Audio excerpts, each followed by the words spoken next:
Hello and welcome to Let's Review.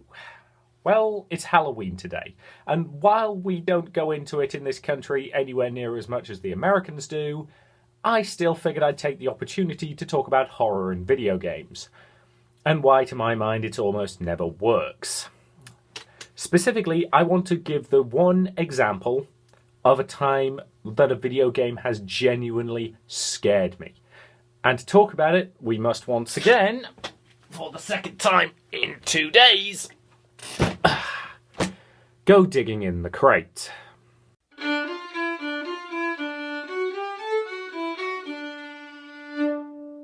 Horror is not a genre that does a lot for me, especially in video games. And one of the main reasons for that is that video games' attitude to inducing fear is to have shock value. It's having sudden things leap out at you.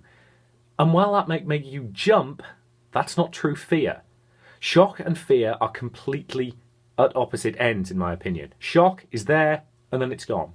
But fear is the tingle in your spine that reminds you that everything is coming for you. Fear is what stops you sleeping at night because you know there's hands reaching out of the darkness to drag you away. Well, there goes any chance I had of getting a proper night's sleep. Oh, you're back. Took you long enough. Yes, my apologies. It took me slightly longer than I anticipated. Oh, that's alright. You find anything? Nothing of immediate use. I'll fill you in a little later, but for now... Oh yeah. Games that instill that aura of dread are extremely rare. In fact, I've only ever had one game scare me to the point where I actually had trouble sleeping afterwards.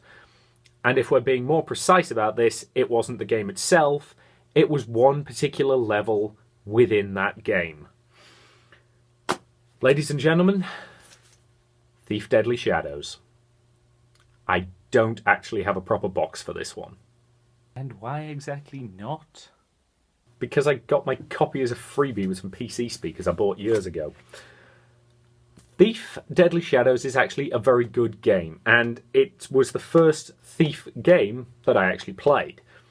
It's also the only Thief game I've played, other than that extremely mediocre reboot from last year that, frankly, I don't particularly want to talk about. In fact, I don't even really want to talk about Thief as a whole. I want to talk just about the specific mission in it that was actually able to scare me, and I'm willing to bet that anyone who's ever played this game knows exactly what I'm about to say. The Shalebridge Cradle. What else? I am not the first person to talk about the Shalebridge Cradle. Let's face it, it's haunted many a nightmare. But the reason it works so well, in my opinion, is that it distills so many horror elements down into one perfectly designed package. Even the location itself takes every horror cliche you can imagine and just piles them together. The place used to be an orphanage until it ran into financial trouble and had to turn half of it into a mental asylum. And everything was fine until one of the patients murdered one of the orphans, and then the whole place burnt down. And now it's haunted. Anything else? The building's now slightly alive so that once you enter you can never actually leave. Yes, that sounds about right. Oh yeah. Beyond the setting, the whole area just has this perfect aura of dread about it. And once the enemies actually do start turning up, you realise you can't stop them. In the rest of the game, you can take out zombies with a couple of flash bombs or some holy water. But in the Cradle, all that does is knock them down. They'll get right back up and begin to slowly shamble after you once again. Is shambling really that scary?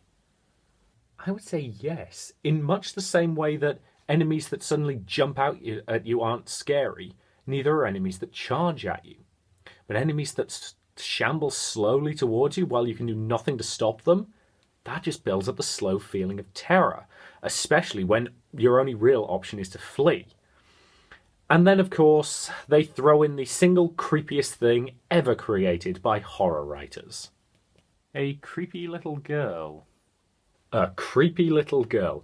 I do not know what it is, but for some reason, prepubescent girls are one of the most terrifying things on the planet. and the one here's a ghost, which doesn't help much. She's actually the spirit of that little girl I mentioned earlier, the one who was murdered by one of the asylum patients, and as a result her soul has been trapped in the cradle for a very, very long time, and she now wants your help to get free.